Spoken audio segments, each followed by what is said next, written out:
जैसे जैसे हम इंसानों की पृथ्वी पर पॉपुलेशन बढ़ती जा रही है, वैसे वैसे पृथ्वी पर मौजूद लैंड एरिया कम होता जा रहा है। यह हमारे लिए आगे जाकर परेशानी बन सकता है, और ऐसा इसलिए क्योंकि जितने ज्यादा इंसान बढ़ेंगे उतने ही ज्यादा खाने की जरूरत पड़ने लगेगी। लेकिन जैसे जैसे इंसानों की पॉपुलेशन बढ़ेगी वैसे वैसे लैंड एरिया कम होगा, जिससे खेती करने की क्षमता भी कम होती जाएगी, और इसीलिए लाखों लोग भूखे मरना चालू हो जाएंगे। आज पृथ्वी पर हम इंसानों की पॉपुलेशन 7.5 अरब के आसपास है, यानी जनसंख्या 2050 के आसपास 9 से 10 बिलियन हो जाएगी, और 21वीं सदी में यह 12 अरब जैसे बड़े नंबर को छू जाएगी।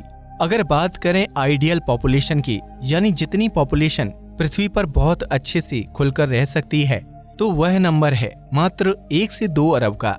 लेकिन हम देख सकते हैं कि ये नंबर तो हम बहुत पहले ही क्रॉस कर चुके हैं। इसलिए अब हमें या तो अपने लिए एक नया घर ढूंढना पड़ेगा या फिर खेती करने का एक बहुत ही अच्छा तरीका, और ऐसा भी हो सकता है कि हम दोनों ही कर लें। इसके लिए वैज्ञानिकों ने एक आइडिया को प्रपोज किया था। वह आइडिया था चांद को अपनी कॉलोनी बनाने का, मतलब चांद को ऐसा बना देना जिस पर इंसान आसानी से रह पाए। लेकिन फिर बाकी वैज्ञानिकों ने यह विरोध करके कहा कि ऐसा करने से एक ना एक दिन चांद भी पूरी तरह से भर जाएगा, जिससे फिर से खेती करने में दिक्कत आएगी। इसलिए चांद को सिर्फ खेती के लिए ही यूज किया जाए और इंसानों को मंगल ग्रह और शनि के चांद पर भेजा जाए। चांद हमारी पृथ्वी से काफी पास है, इसलिए यहाँ से सारी फसलों को लाना और ले जाना भी आसान होगा। बस दिक्कत होगी तो फसलों को वहाँ पर उगाने की, जिसकी टेक्नोलॉजी वैज्ञानिक अभी भी डेवलप कर रहे हैं। एरिजोना में कई सारे ऐसे एक्सपेरिमेंट किए जा चुके हैं, जिसमें यह पता लगाया गया था कि एक डोम में कैसे पेड़ पौधे उगाए जा सकते हैं। अगर आपको नहीं पता तो बता दें कि डोम कुछ ऐसे आधी गेंद जैसे दिखने वाले स्ट्रक्चर को कहते हैं, जिसके अंदर इंसान और पेड़ पौधे रह सकते हैं, ताकि किसी ग्रह की हार्मफुल चीजें इंसानों और पेड़ पौधों को इफेक्ट ना कर पाएं। जब हम सबसे पहले मंगल ग्रह पर जाएंगे तो शुरुआत के 20 साल तक हम इन्हीं डोम्स में पूरे दिन गुजारा करेंगे। खैर, आज के इस इंटरेस्टिंग वीडियो में हम आपको यह बताने वाले हैं कि क्या सच में चांद पर खेती की जा सकती है, और अगर हाँ तो कैसे, और अगर नहीं तो क्यों नहीं। लास्ट वीडियो में हमने आपसे एक सवाल पूछा था कि सौरमंडल में ऐसा कौन सा ग्रह है जो एस्टेरॉइड से हमारी पृथ्वी की रक्षा करता है, तो इसका सही जवाब है जुपिटर, यानी बृहस्पति ग्रह। अब आपके लिए एक सवाल, चांद पर अब तक कितने अंतरिक्ष यात्री जा चुके हैं, और उनमें से कितने लोगों ने चांद की धरती पर चहलकदमी यानी कि वॉक किया है। चांद 4.5 अरब साल पहले थिया नाम के एक ग्रह के पृथ्वी से टकराने की वजह से बना था। इस ग्रह का आकार मंगल ग्रह के बराबर था, और इसीलिए इसने चांद जैसी एक बड़ी बॉडी को जन्म दिया। दरअसल हुआ कुछ ऐसा था कि जब यह ग्रह हमारी पृथ्वी से आकर टकराया तो इसने बहुत सारा मलबा अंतरिक्ष में फेंक दिया, जो पृथ्वी के चक्कर लगाने लगा, और फिर यही मलबा आपस में गुरुत्वाकर्षण की वजह से इकट्ठा होने लगा और एक गेंद जैसी तैयार होने लगी, और आज उसी गेंद को हम चांद के नाम से जानते हैं। चांद का सरफेस एरिया यानी उसकी सतह का क्षेत्रफल 37 मिलियन स्क्वायर किलोमीटर है, जो हमारी पृथ्वी पर खेती किए जाने वाली जमीन का 75% है। हमारी पृथ्वी पर जितनी भी खेती करने लायक जमीन है, उसमें से 50% जमीन को हम लोग खेती से जुड़े कामों में ही यूज कर रहे हैं। इस 50 के भी 71% का यूज हम सिर्फ जानवरों को घास चराने के लिए करते हैं, और उनका खाना भी वहीं पर पैदा होता है। सीधी बात कहें तो हमारी पृथ्वी से खेती के लिए जगह बहुत तेजी से खत्म हो रही है, और लोगों को बिल्कुल भी चिंता नहीं है, और दिन ब दिन अपनी जनसंख्या बढ़ाते जा रहे हैं। इसी चिंता को देखते हुए नासा यानी अमेरिकन स्पेस एजेंसी और चाइना नेशनल स्पेस एडमिनिस्ट्रेशन कुछ ऐसे प्रोजेक्ट पर काम कर रहे हैं, जिसमें यह पता चलेगा कि क्या सच में कम या जीरो ग्रेविटी पर खाना उगाया जा सकता है।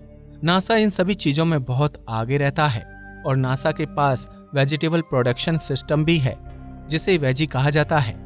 आप इसे अंतरिक्ष में मौजूद एक गार्डन की तरह समझ सकते हैं, जहां पेड़ पौधे उगाए जाते हैं। यह नासा के इंटरनेशनल स्पेस स्टेशन में मौजूद है। इसका मेन मकसद है नासा को यह रिसर्च करके बताना कि क्या सच में कम ग्रेविटी में खाना उग सकता है, और अगर उग सकता है तो कैसे और क्यों? नासा के एस्ट्रोनॉट मजाक में यह कहते रहते हैं कि वह इसको वहां पर खुशबू फैलाने के लिए रखते हैं, ना कि रिसर्च करने के लिए। इससे पहले कि आप इसके बारे में कुछ धारणा बनाएं, हम आपको बता दें कि यह गार्डन मात्र एक अटैची के बराबर का है, जिसमें हजारों पेड़ नहीं बल्कि मात्र 6 पौधे हैं। इनमें से हर पौधे के लिए एक छोटी सी तकिया होती है, जिसके अंदर खाद, मिट्टी और भी जरूरी न्यूट्रिएंट्स होते हैं जो पौधों को उगने में मदद करते हैं। यह छोटी छोटी तकिया पौधों की जड़ों तक पानी, न्यूट्रिएंट्स और हवा पहुंचाने में मदद करती है, जिससे पौधों की और अच्छी ग्रोथ होती है। इन सब को पेड़ों तक पहुंचने के लिए इन छोटी छोटी तकिया का यूज किस लिए किया जा रहा है, यह आप इस वीडियो को देखकर समझ जाएंगे। अंतरिक्ष में पानी और हवा पृथ्वी के मुकाबले बहुत अलग तरीके से बिहेव करते हैं और इसीलिए इनको कंट्रोल करने के लिए इन छोटी छोटी तकिया का यूज किया जाता है। जैसा कि आपने अपनी छोटी क्लासेस में पढ़ा होगा कि पेड़ों को उगने के लिए पानी और हवा के साथ साथ लाइट की भी जरूरत होती है, वैसे ही अंतरिक्ष में उगने वाले इन पौधों को भी लाइट की जरूरत होती है और यह जरूरत सूर्य से पूरी नहीं की जा सकती है। इसलिए यहाँ पर लाइट एमिटिंग डायोड्स यानी LED बल्ब लगाए जाते हैं और इस LED बल्ब से निकलने वाली लाइट को पौधे केमिकल एनर्जी में चेंज करके केमिकल रिएक्शन करने के लिए यूज कर लेते हैं। अब क्योंकि पौधे ज्यादातर हरी लाइट को ही रिफ्लेक्ट करते हैं और रेड और ब्लू लाइट को ज्यादा यूज करते हैं, इसलिए पौधों वाली यह मशीन मैजेंटा पिंक कलर की दिखाई देती है। आज तक नासा कई सारी चीजें अंतरिक्ष के स्पेस स्टेशन में उगा चुका है, जैसे कई तरीके के पौधे, आलू, मूली, प्याज, मटर, चाइनीज कैबेज, सरसों और जिनिया के फूल। इसके अलावा भी बहुत सारी चीजें वो उगा चुका है। कुछ चीजों को तो उगाकर एस्ट्रोनॉट्स ने वहीं पर रख लिया था, लेकिन उसमें से ज्यादातर चीजें पृथ्वी पर रिसर्च के लिए भेजी गई थीं और आज भी भेजी जाती हैं। अंतरिक्ष में पेड़ पौधे उगाने की सबसे बड़ी दिक्कत वैज्ञानिकों के लिए ये थी कि वहां पर कोई भी अनजाना माइक्रोब या बैक्टीरिया आ सकता है, जिसके अंदर इतनी पावर हो सकती है कि वह पूरी मानव सभ्यता को ही नष्ट कर दे। इसका एग्जाम्पल तो आप सब लोग देख ही चुके हैं। इसलिए वैज्ञानिक अंतरिक्ष में उगने वाले पौधों को बहुत ध्यान से रखते और पृथ्वी पर बहुत ही ध्यान से भेजते हैं, ताकि जरा सा भी रिस्क पैदा न हो। आज तक जितने भी पौधे या सब्जियां अंतरिक्ष में उगाई गई हैं, उनमें से किसी भी चीज में ऐसी कोई भी हार्मफुल चीज नहीं पाई गई और न ही उनमें कुछ अंतर पाया गया है। बल्कि वैज्ञानिकों ने तो रिसर्च करके ये भी बताया था कि अंतरिक्ष में उगने वाली सब्जियां पृथ्वी पर उगने वाली सब्जियों से भी ज्यादा फ्रेश और लॉन्ग लास्टिंग थीं। नासा की एक टीम कैनेडी स्पेस सेंटर पर ऐसे प्रोजेक्ट्स पर रिसर्च करती है जिससे अंतरिक्ष में और भी ज्यादा पौधों और सब्जियों को भविष्य में उगाया जा सके, जैसे टमाटर और शिमला मिर्च। इसके बाद नासा अंतरिक्ष में बेरी और बीन्स को भी उगाने की कोशिश करेंगे, जो एंटीऑक्सीडेंट्स फूड होते हैं और स्पेस स्टेशन में रहने वाले एस्ट्रोनॉट्स को रेडिएशन के रिस्क से बचाते हैं। अगर चांद पर पेड़ पौधे उगाने की बात करें तो 2019 में चाइना के चैंग-4 नाम के एक रोवर को चांद की डार्क साइड पर भेजा गया था। वह रोवर वहां पर सब्जियों के बीज और कुछ कीड़े मकोड़ों के अंडे लेकर गया था, क्योंकि चाइना के लोग बिना कीड़े मकोड़े खाए जीवित नहीं रह सकते। जैसे नासा वहां अटैची जैसे दिखने वाले इकोसिस्टम का इस्तेमाल करता है, वैसे ही चाइना ने भी लूनर माइक्रो इकोसिस्टम नाम की एक मशीन का यूज किया था, जो पृथ्वी का बिल्कुल एक छोटा सा मॉडल है और उसमें हवा, पानी, मिट्टी और तापमान को बहुत आसानी से कंट्रोल किया जा सकता है, जिससे पेड़ पौधे अच्छी तरीके से उग पाएं। कुछ दिन देखभाल करने के बाद वहां पर बीज अंकुरित होने लगे और अंडों से छोटी छोटी मक्खियां भी बाहर आने लगीं, जिससे यह इकोसिस्टम और अच्छे से काम करने लगा। वहां पर ले जाए गए आलू के बीज और रुई के बीज अंकुरित होने लगे, जिससे वैज्ञानिकों को लगने लगा कि चांद पर सच में पेड़ पौधे उगाना आसान है। असल में पेड़ पौधे उगाना पूरे ब्रह्मांड में हर जगह आसान है, बस मुश्किल आती है तो पैसे में। आइए अब जरा थोड़ा सा हिसाब लगाते हैं। अंतरिक्ष में किसी भी 1 किलो की चीज को भेजने के लिए 60,000 US डॉलर लगते हैं, जो भारतीय रुपयों में करीब 45 लाख रुपए होते हैं। एक नॉर्मल स्पेस शटल 23,000 किलो के सामान को आसानी से कैरी कर सकता है।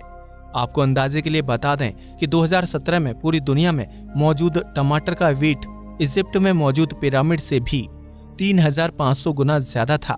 अगर हम इतनी चीजों को चांद पर उगाते हैं और उसे वापस लेकर आते हैं तो इतने पैसे लगेंगे जितने पूरी दुनिया में मौजूद देशों की जीडीपी भी नहीं है।